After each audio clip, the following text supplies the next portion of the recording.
Ito mga dapat natin aabangan mga kapamilya sa Batang Quiapo na wag natin papalampasin ang bawat episode ng telesiring ito.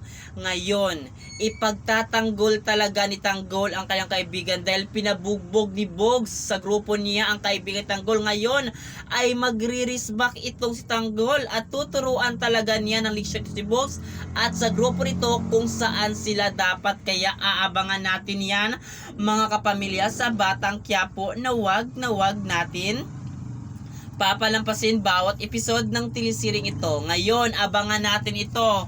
Ang pagpatay nga dito ni Ramon dito kay David. Kasi nalaman ni Ramon na ito pa si David. Nagpapanggap lang ito na anak ni Ramon para talaga kung mamatay itong si Ramon, sa kanya punta ang lahat ng ari-arian at pira ni Ramon, pero hindi na mangyayari kasi nga malalaman talaga ni Ramon ang tunay na motibo ni David kung bakit talaga siya nagpapanggap dito na anak ni Ramon. Kaya aabangan natin yan mga kapamilya.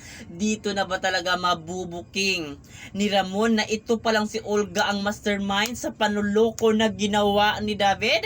At lahat ng yan ay aabangan natin. Lahat talaga ng buhay dito sa bagong yugto ng Batang Quiapo, mababaliktad ang dating inaapi. Ngayon ay lalaban na at maghihiganti sa mga taong ng api nagmaliit sa kanya.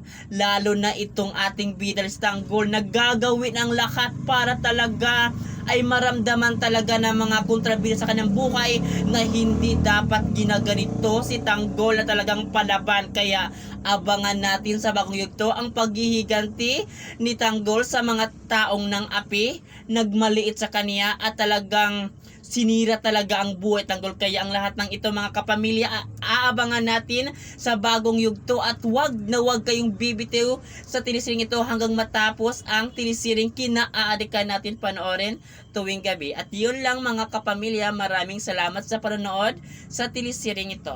Thank you.